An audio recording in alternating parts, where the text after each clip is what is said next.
If you were faced with a problem of driving a car nonstop from Anchorage, Alaska to Mexico City, a distance of approximately 7,500 miles, how would you do it? You're talking about a nonstop trip. So how do you gas your car while you're moving? Or how do you change a tire while you're moving? We found a man who solved these problems and more. I started. The stain's gone. Color's bright. Look at that drinking fountain. Ice cold water come out of there. Now here comes the liquor. Of course you can't drink when you're driving, but we're camping only, see? Oh boy. How's the water, hot or cold? Hot. Oh, it's hot. Okay. You feel better now, Don? Better. Good. Hey, Louie, how cute you are. I love you. You invented this? That's why you're bald-headed.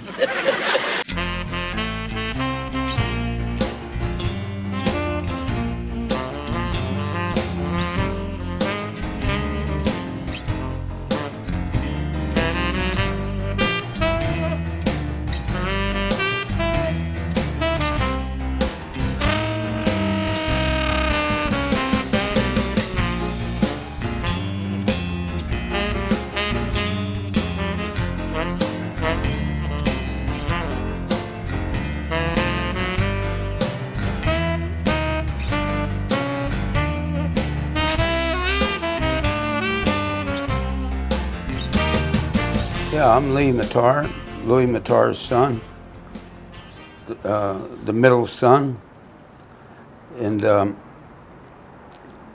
I kind of helped him build the car, did a lot of drilling and nuts and bolts on it and what have you. It made me do all that. So I learned a lot from it. I was about 12 years old when he first started. But then we used to go camping, and we couldn't get water. There was no place to get water. So he put a water tank and a shower and a drinking fountain. What on earth possessed you to build this car in the first place? Well, in '47, there was no campers, no motorhomes. I had 3 boys. We was camping up the mountains, you know, and there was no water or nothing up there, no stoves, camping stoves. So I started building one thing to another.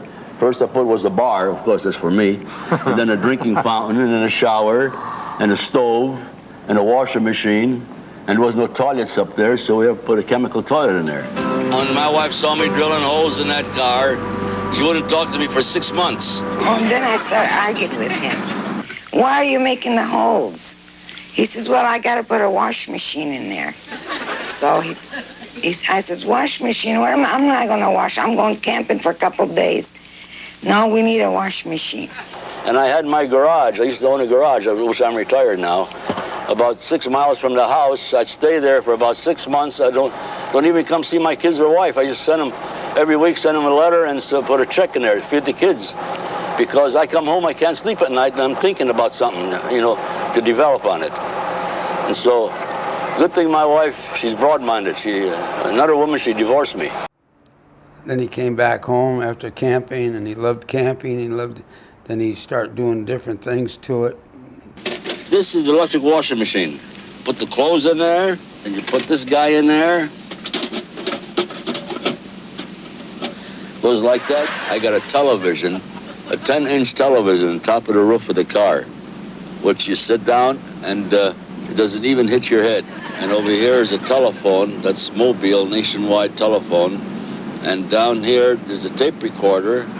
The car and the trailer, full load, gets 10 miles at a gallon. And there's about 460,000 miles on that motor.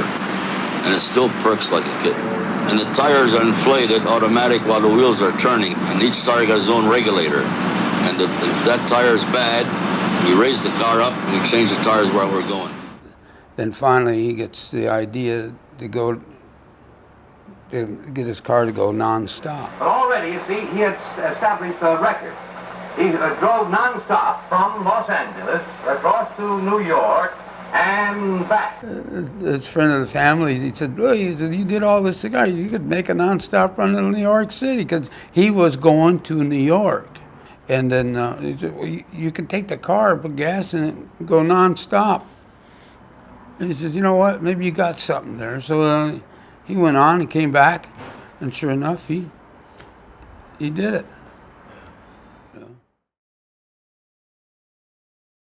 Louis' fabulous car holds the world's endurance record for running across America non-stop. In 1952, we made a non-stop run from here to New York and back. And in 1954, we made one from Alaska to Mexico City, Goodwill tour non-stop.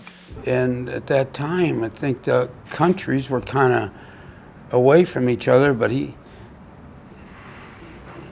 thought he'd get Alaska and Canada and then Mexicans together, which he did.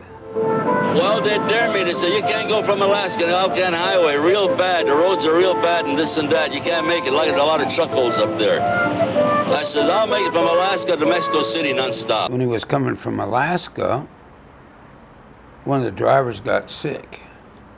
So what he had to do, he had to get me, because he knew I knew the car, I knew how to drive, I knew all the stuff in the car. And I didn't have my license then. So they contacted the police department, and they gave me special license at 14 years old, 15 years old, to drive it.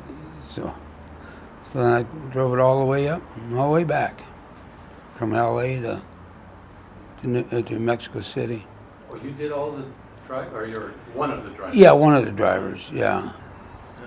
So when that run came, they all got together, and then they set up a deal for them to go through the red lights and the cops and all the stuff they have to do to go through red lights, and refill their tanks, and just food and stuff like that. But when we got to Mexico City, people were giving us food in the car, all kinds of food. We didn't have room for ourselves. It was so exciting that when you're real tired, man, you just look, you forget about your tiredness. You look at people coming up and clapping and thumbs up, want to shake your hands, they're running around the cars and everything. And we couldn't do that, and everything. So it just was something really. The cops just made everybody get off the road. It's a 2-lane highway. You need everybody get off the road. Even a school bus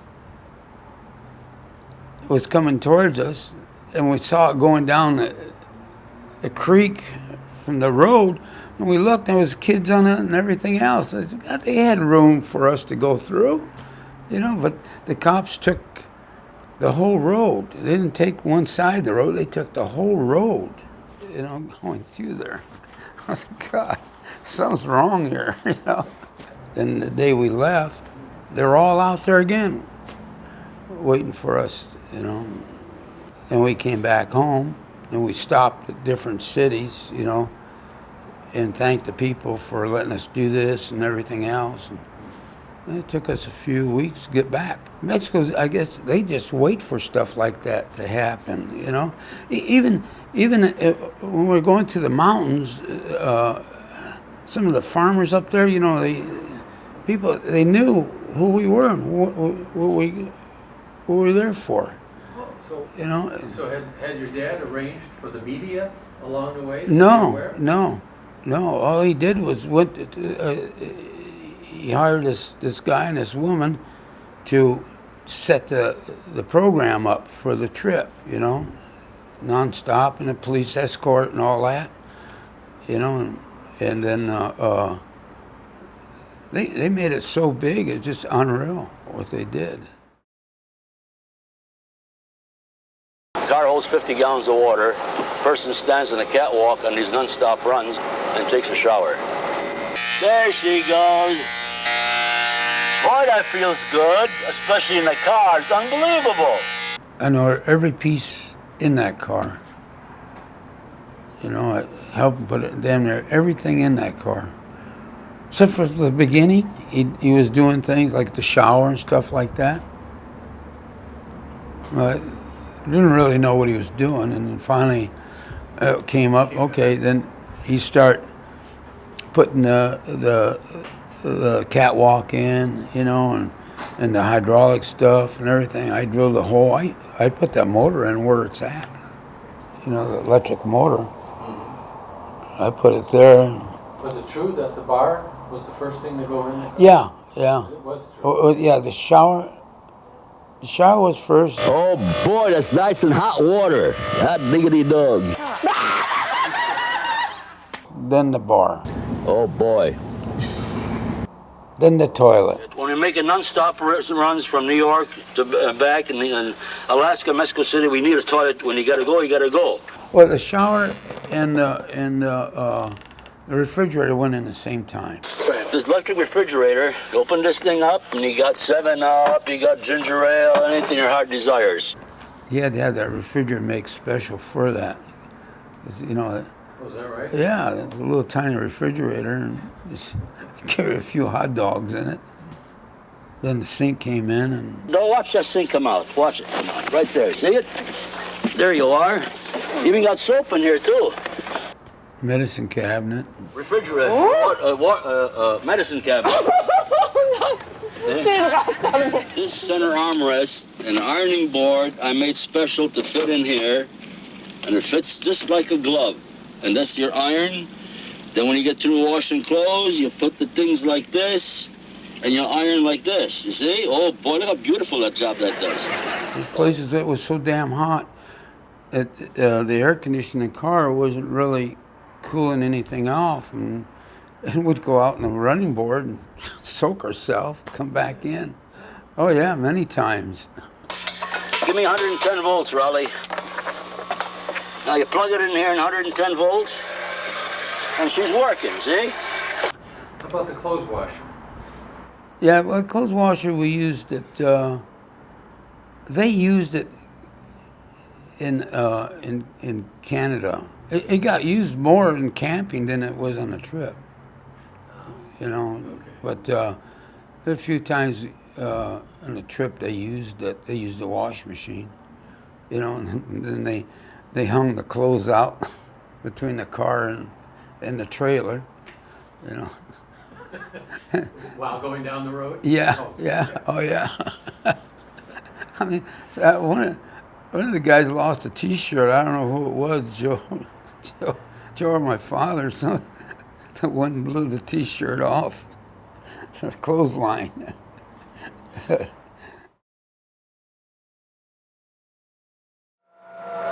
know, my friends, at our show about 3 years ago, a man named Louis Matar of San Diego, California, actually changed the tire without ever stopping his car. Now, whenever he got a flat tire, he just changed it. But the car kept right on going. Now, since then, of course, many people have written us that they told their friends of seeing this amazing feat in our show, and their friends just laughed at them, said it was impossible. Well, very well, back to the open road, and let's see once again how Louis Matar did.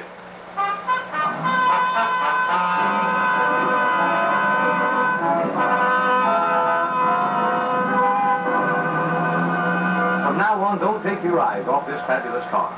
There's the first of many miracles. The catwalks move out hydraulically, allowing Louis Matar and his son Leroy to step right out and move back to the trailer. Now notice the handholds for safety at this brisk pace we're moving here. In addition to just the right tool for almost any occasion, this trailer can carry 270 gallons of gasoline. And what's more, Louis tells me that it can be refueled in motion just by bringing a gasoline truck alongside.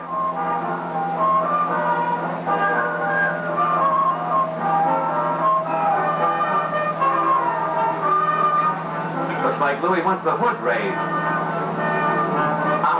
A little last-minute adjustment on one of the sets of carburetors. Now, of course, burned in there at the wheel could have switched to a spare carburetor, the dashboard, but Louis believes in keeping every detail right up to snuff at all times. Meanwhile, there's still a leak in that right front tire. The car changes tires going 25, 30 miles an hour, too, and so we had to develop the jacks with strong hydraulic pressure to raise the car up. The car weighs 8,500 pounds.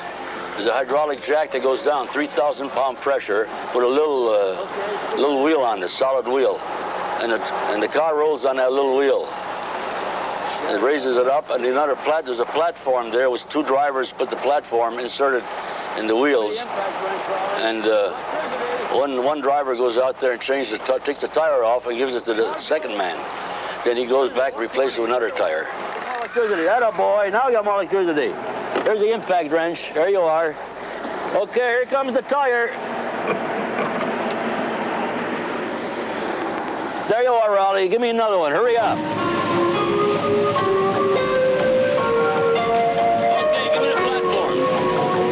Next, a workspace had to be created outside the car, one that could be moved from tire to tire. Okay, screwdriver. Working outside the car is dangerous, and it must be slowed to a safe speed. If he slips off of it and everything, he's taking a big gamble at 30 or 15 miles an hour. He might survive that, but going 30, it gets pretty bad.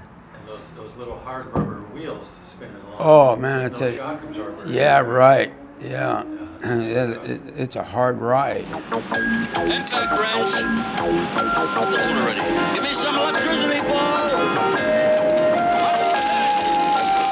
Using a conventional wrench could result in Louis being thrown from the car. To power a more reliable electric wrench, a generator was installed that carries 1,500 amps, the equivalent of 15 standard car batteries. Okay, give me the hold-on bar.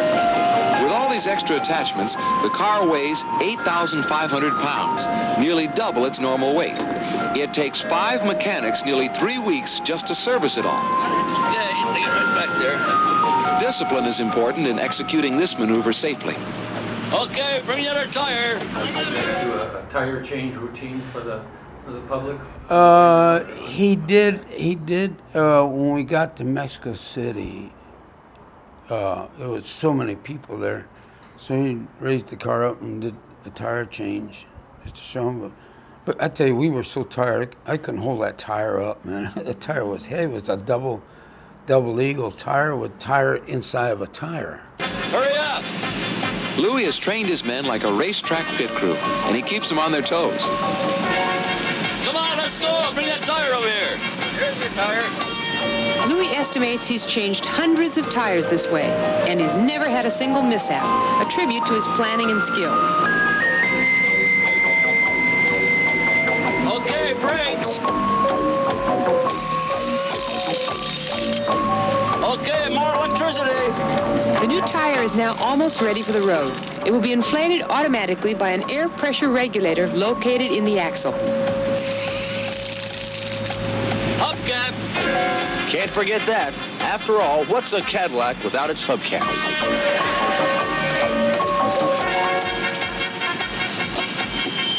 Okay, beautiful. Platform off. Platform off. Okay. Drop the car. Drop it now. The tire change is a success. With the same kind of American ingenuity that produced the space shuttle, Louis Matar has brought new meaning to the word nonstop. Yay! We did it.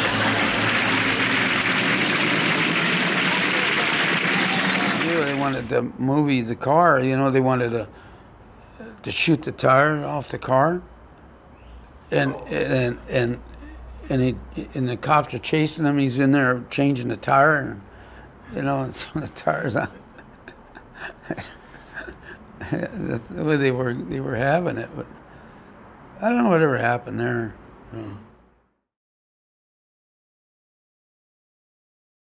He used to love to go to county fair with it.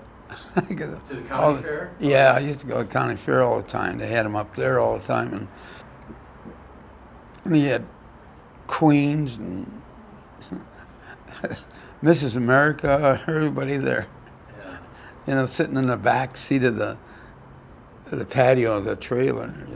He enjoyed people. I tell you, I don't care what it was, whether you're ugly, whether you're pretty. He enjoyed it. Here, sing a song. Karaoke. Sing a song. Sing. Hello, hello, Tanuki-san. Beautiful. Ain't it? Beautiful. Oh, he always had parties at the garage every Saturday. Oh boy, look at that. Isn't that nice? Don't you wish you had some?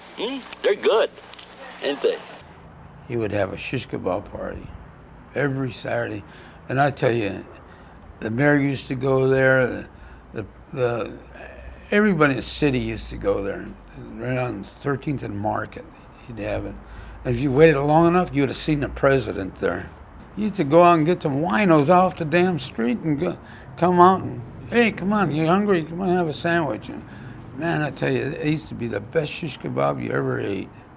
He made the stove for it and everything, you know. And I think why it was so good, because the meat was in the secures, you know, and it would drop the juice down from one meat to the other, and you'd burn in it. And man, I tell you, you could not believe it, you know. Yeah. Did you do it again if you had to start over?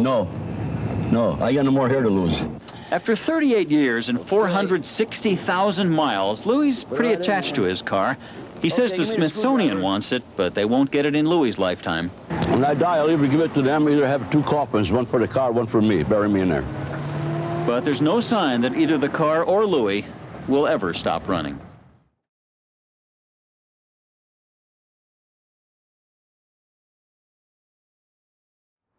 God, I've got a lot of people that come to me, they want to buy it. It's not for sale. Watch that. Watch it. See? Ah, boy. Yeah? Yeah. Everybody loved my father. My father never, I don't think I didn't remember even having an enemy. And if he did, he'd turn the other cheek, you know. And he just keeps going with it till the day he died. Oh my gosh, look at this. This is great. I noticed you labeled everything. Do you sometimes lose track of where you, oh, yeah. what you've got where? There's the soda coming out of here. This looks like an airplane dashboard. It's got 75 switches on it. What's that? There's the soda. What's this? That's ginger ale. Oh, okay. It came out of the thing marked whiskey. I just said I'd ask. Well, looky there. Oh! Got it all done it.